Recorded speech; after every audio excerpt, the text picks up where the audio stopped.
Hello mathematicians, we're now going to have a look at using our parametric concept to investigate some aspects of the geometry of the parabola.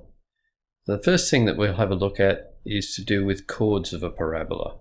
Now, chords of a parabola are simply lines joining 2 points, and we might have called these a secant in the past. And if we think about the gradient of the chord, it's simply y2 minus y1 over x2 minus x1.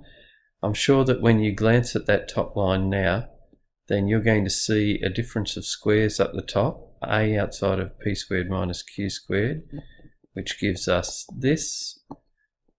Down the bottom, if we take out our common factor, we get this, and things are going to cancel out to leave us with the gradient of the chord as p plus q on 2.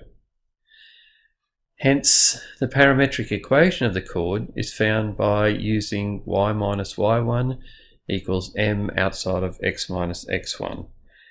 And when we do the algebra on this, what we'll end up with is this as the equation for the chord of a parabola. Now, it's important that what we recognize is that these equations don't need to be memorized. Great if you can, but they don't need to be memorized, but the method of derivation should be. Which shouldn't be an issue because we know how to get gradient, we know about the equation for a straight line, and hopefully we can do the algebra. We might just have a careful look at the algebra going from our first substitution to the last step, however. So we can see that if we expand out the brackets here, we get these terms. Things will cancel, of course, and then we'll bring this ap squared across. I'm missing a square just there. Bring that ap squared across. These will cancel out, and we're left with our parametric equation for the chord. So as we said, not memorized, but the method understood.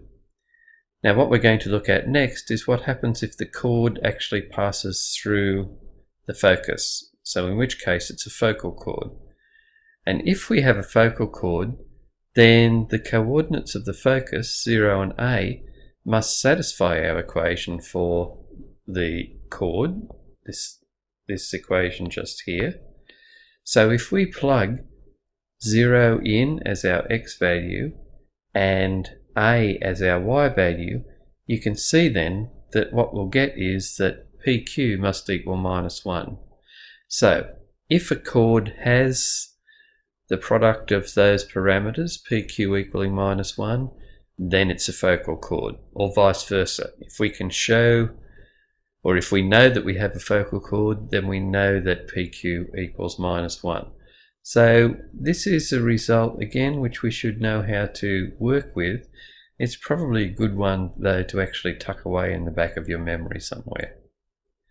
So let's look at some typical questions.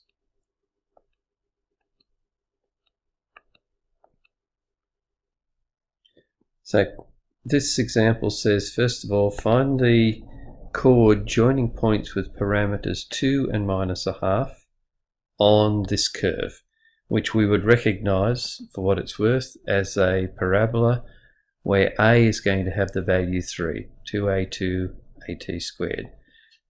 2at, sorry, at squared. Now, from what we've just finished theoretically, we can see that the product of these two parameters is -1. So we know that this is going to be a focal chord, which is something we'll have to prove down here. So, first of all, find the chord. So we just go through the process we did before. So first thing is to find the points. So let's call the points P and Q.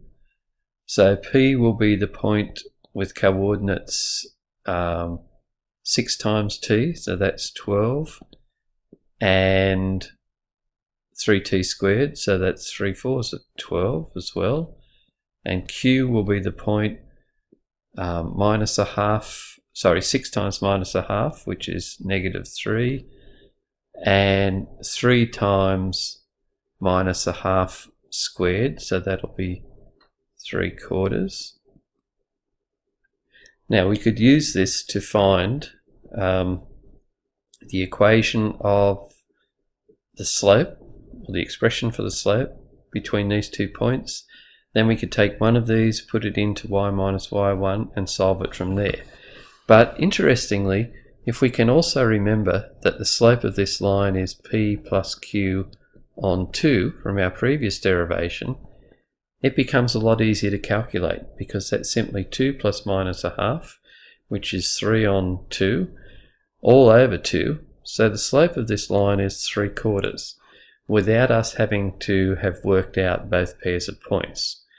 Now, if we've got a really good memory, and since it just said find, it didn't say derive or show, we could remember that y equals p plus q on 2, so in other words the gradient, times x minus apq. And a we're going to see, because this is 2at, a will be 3, and pq is minus 1, so it's minus 3, which is plus 3.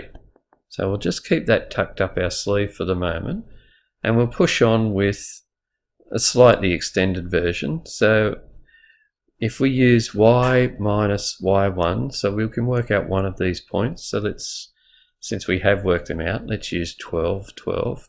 So y minus y1 equals m outside of x minus x1. Now if we multiply right through by 4, that will give us 4y minus 48 is 3x minus 36. So if we try to write it in this form here, we'll get 4y equals 3x plus 12, divide through by the 4, and we get y is 3/4 of x plus 3, exactly the same result.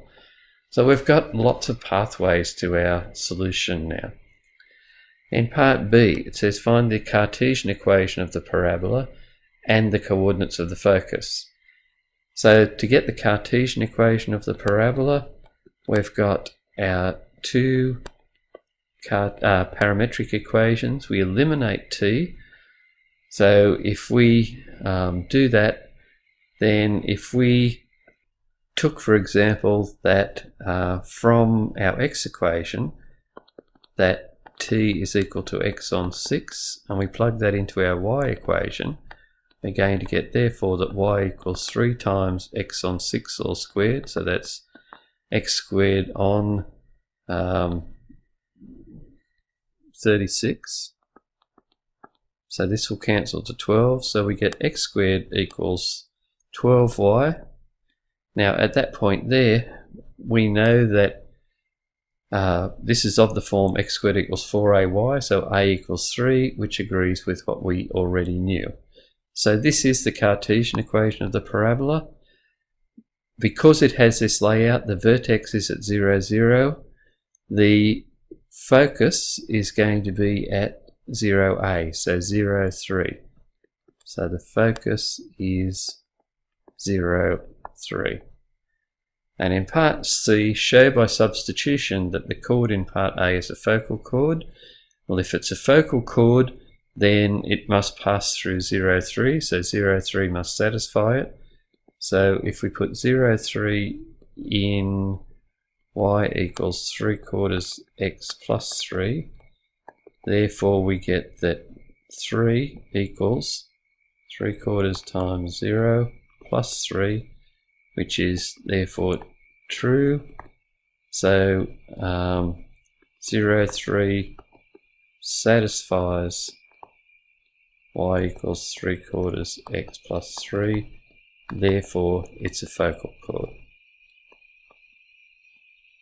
So again, think about what it is that you need to put down as essentials to know and understand, and then have a go at 9E.